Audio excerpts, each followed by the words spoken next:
Hi friend, আমি আবার এসে গেছি একটা নতুন ভিডিও নিয়ে। তো তোমরা আজকে দেখতে পাচ্ছ যে আমি উখরাইনেই দুবরাজপুরে আছি। তো আজকে আমরা যাব বক্রেশ্বর ড্যাম। দুবরাজপুরে একটা ফেমাস জায়গা, মানে যখন বক্রেশ্বর থার্মাল পাওয়ার প্ল্যান্টটা হয়েছিল তো ওর যে জল সাপ্লাই লাগে সেই এই ড্যাম থেকেই নেওয়া হয়। মানে বিদ্যুৎ তৈরি করতে গেলে তো জল লাগে, তো সেই ড্যামটা আজকে তোমাদেরকে দেখাবো। তো যথারীতি আমি এটা রঞ্জন বাজারের ভিতর দিয়ে আমি চলে যাচ্ছি, মাঝিপাড়া হয়ে যাব। তো এখন আমি আর দেবশ্রী যাচ্ছি, রঞ্জন বাজারের ভিতর দিয়ে যাচ্ছি। রাস্তাগুলো এখন এখানে ঢালাই করে দিয়েছে, আগে ঢালাই ছিল না, মাটির রাস্তায় ছিল। বলতে বলতে আমরা মাঝিপাড়ার দিকে এগোচ্ছি। এটা দুবরাজপুরের রঞ্জন বাজার থেকে মাঝিপাড়া যাওয়ার রাস্তা। দুদিকটাই ফাঁকা, খুব সুন্দর লাগে এই জায়গাটা। শীতকালে যখন আমি এখানে আগে আসতাম তো ক্রিকেট খেলতাম এখানে বাচ্চাগুলোর সঙ্গে, ছেলেগুলোর সঙ্গে। তারা আজ বড় হয়ে গেছে অনেক, আর ক্রিকেট খেলাও হয় না। তো এইগুলো দেখে আমার এইগুলো মনে পড়ছে। আর এই দেখো আমরা মাঝিপাড়া এন্টার করে যাচ্ছি, দুদিকে তাল গাছ, আর সামনেই মাঝিদের ঘর। তো এদের ঘরগুলো সেই কাঁচা বাড়ি এবং দেওয়ালে পেন্টিং করা থাকে, তো দেখতে খুব সুন্দর লাগে।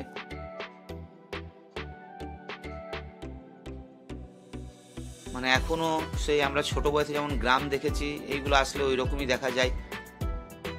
এখন তো আর পাকা বাড়ি সব দিকে, কাঁচা বাড়ি দেখাই যায় না।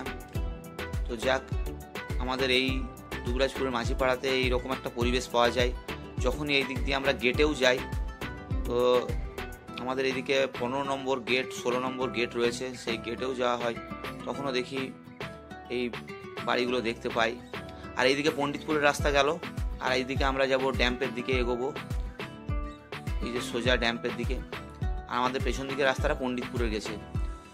তো এই দেখো এখন আমি স্কুটি চালাচ্ছি, দেবশ্রী পেছনে বসে আছে।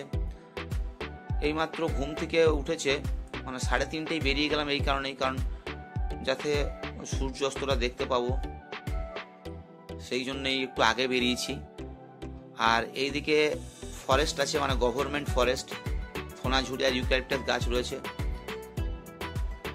তো দেবশ্রী বাকি ঘুমটা স্কুটিতেই করবে প্ল্যান করছে, কারণ ও ঘুম থেকে উঠিয়ে এনেছি তো, তাই কিছুটা ঘোরে এখনো রয়েছে। আর আজকে তোমাদেরকে দেখাবো ড্যামটাতে অনেক পরিযায়ী পাখিও থাকে, সেগুলো আসলে নিশ্চয়ই তোমাদেরকে দেখাবো। আর বলতে বলতে এই যে গভর্নমেন্ট ফরেস্ট, দুদিকেই জঙ্গল রয়েছে। আর এই রাস্তাটাও কাঁচা ছিল, বছর 7-8 আগে এগুলো পুরো কাঁচা রাস্তা ছিল।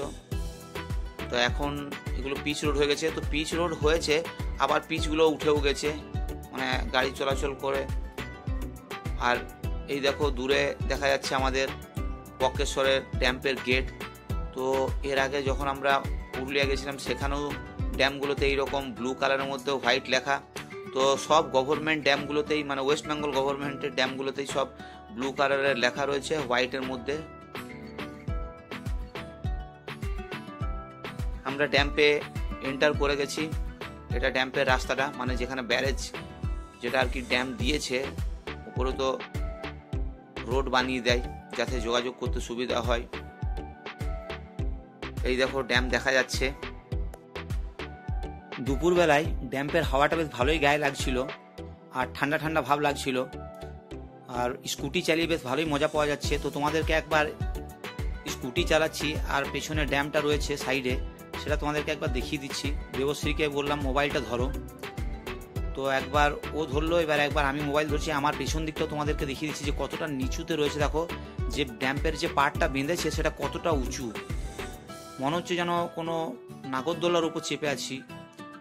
আর এই দেখো আমরা এসে গেছি, এবার একটু ড্যাম্পে বসেছি। আর এখানে পরিযায়ী পাখিগুলো তোমরা দেখতে পাচ্ছ। আর এই যে দ্বীপটা দেখছো, এই দ্বীপটাকে আমি স্নেক আইল্যান্ড বলবো, কারণ প্রচুর সাপ রয়েছে। এই দেখো এখানে আমরা এখন লক গেটগুলো পেরোচ্ছি। তো এখানে মোস্ট প্রবাবলি 6টা লক গেট রয়েছে। তো এই দেখো লক গেটগুলোর নাম্বার দিয়ে দিয়ে রয়েছে। আমরা এখন লক গেটগুলো পার করছি। এখানে লেখা রয়েছে ফটোগ্রাফি প্রোহিবিটেড, বাট আমরা ফটো ভিডিও সবাই তুলছে, কোনো অসুবিধা হয় না, তোমরাও আসলে ফটো ভিডিও তুলতে পারবে, কিন্তু বোর্ডটা দেওয়া আছে। তো লক গেটগুলো পার করে দিলাম। আর এখানে বক্রেশ্বরের যে ড্যামটা তার অফিস রয়েছে, অ্যাডমিনিস্ট্রেটিভ বিল্ডিং রয়েছে, যেটা বক্রেশ্বর পাওয়ার প্ল্যান্টের সঙ্গে কমিউনিকেট করে এরা। তো এই দেখো আমরা পেরিয়ে গেলাম, আর সূর্য অস্ত যাবে একটু পরেই। তো আমাদের কিছুক্ষণ বসাও হয়ে গেছে, স্থানে স্থানে কোনো এক জায়গায় বসছি, নিয়ে আবার উঠে পরে অন্য জায়গায় যাচ্ছি, এইরকম করে আজকের দিনটা কাটাচ্ছি। বিকেলটা দেবশ্রী এখানে যথারীতি মোবাইল ঘাঁটতেই ব্যস্ত, মানে আগেও যা করতো এখনও তাই করছে, বরাবর মোবাইল ঘাঁটো। তো আমি এখন ভিডিও শ্যুট করতে ব্যস্ত। আর এই দেখো আমার পেছনে দূরে তোমরা দেখতে পাচ্ছ কিনা জানি না, বক্রেশ্বরের চিমনিগুলো দেখা যাচ্ছে। তো সাইডে ছিল, বুঝতে পারা গেল না, আমি তোমাদেরকে পরে অন্য সময় দেখাবো জুম করে। এইদিকে ড্যামটা আর ওইদিকে বক্রেশ্বর পাওয়ার প্ল্যান্টটা রয়েছে। তো এখান থেকে একটা ক্যানেল সিস্টেম করে জলটাকে নিয়ে গেছে, আর দুখানা বড় বড় পাইপও রয়েছে দেখছি, যেখানে রিজার্ভার হিসাবে ওগুলোকে ইউজ করছে, মানে এখান থেকে নিচ্ছে নিয়ে আবার ওখানে গিয়েও স্টোর করছে জলটাকে। সেই বিশাল বড় বড় দুটো পাইপ, আর ওটা চিনপায়ের উপর দিয়ে গেছে, আমাদের চিনপাই রেলওয়ে স্টেশনের পাশ দিয়ে গেছে। আর আমি নিচে তোমাদেরকে নেমে একটু দেখাচ্ছি, এখানে সর্ষে খেতে প্রচুর, মানে খুব পরিমাণে সর্ষে ফুল ফুটেছে। আর এই টাইমটাই এইরকম খুব সুন্দর লাগে জায়গাটা, চারিদিকে গ্রিন, আর এদিকে সর্ষে ক্ষেতটাতে হলুদ হলুদ ফুলগুলো বেশ ভালো লাগছে। আর এই দেখো ড্যাম্পের জল ওভারফ্লো হওয়াতে এইগুলো জায়গাগুলোতে স্থানে স্থানে জলাশয় তৈরি করে দিয়েছে। তো আমি অনেকটা নিচে নেমে গেছি, পাড়টা অনেক দূরে রয়েছে, তো এখান থেকে দেখানো যাবে না তোমাদেরকে, একটু পরেই দেখাবো। আবার আমি ওখানেই চলে যাব একটু পরে। এই দেখো এইটা হচ্ছে সেই স্টোর, এখান থেকে ওদের জলটা যে যাচ্ছে পাম্প হাউস যাকে বলছি, সেই পাম্প হাউস। এই দেখো চিমনিটা, একটু আগেই কথা বললাম, 3টে চিমনি রয়েছে। তো এগুলোর ক্যাপাসিটি রয়েছে মনে হয় মোস্ট প্রবলি কত করে আছে জানি না, তবে 200 মেগাওয়াট করে আগে শুনতাম, 200 করে 600 মেগাওয়াট ছিল, জানি না কি হয়েছে। এবার ড্যাম্পের পেছন দিকটাতে যেদিকে জলটা মানে কম পরিমাণে ফ্লো করে সেদিকে নামছি, এদিকে একটা পার্ক করেছে, তো সেই পার্কটাও তোমাদেরকে দেখাচ্ছি। এই দেখো এখানে একটা ময়ূর বসিয়ে রেখেছে, ময়ূরের একটা স্ট্যাচু টাইপের রেখেছে, এটা পার্ক করেছে, মানে পিকনিক করতে আসে যারা, তারা এখানে এই জায়গাগুলোতে ভিজিট করে আর কি। আর সামনেই দেখো এই যে মিশরের পিরামিড, এখানে স্ফিংক্স রয়েছে, আর গিজার পিরামিডেরও ছবিগুলো তুলে ধরেছে। আর এইদিকে ফেরাওদের ছিল, ফেরাওদের মূর্তিগুলো ছিল ওইদিকে। তো আমি এখন সেই পিরামিডের সামনেই রয়েছি। থিমটা খুব সুন্দর, ভালো থিম তুলে ধরেছে। তো বন্ধুরা, এই ছিল আজকে আমার বক্রেশ্বর ড্যাম ভিজিট। তোমাদের ভিডিওটা কেমন লাগলো অবশ্যই জানিও আমাকে, আর চ্যানেলে নতুন হলে প্লিজ সাবস্ক্রাইব করো। ভিডিওটা দেখার জন্য তোমাদেরকে আরেকবার বলছি অসংখ্য ধন্যবাদ।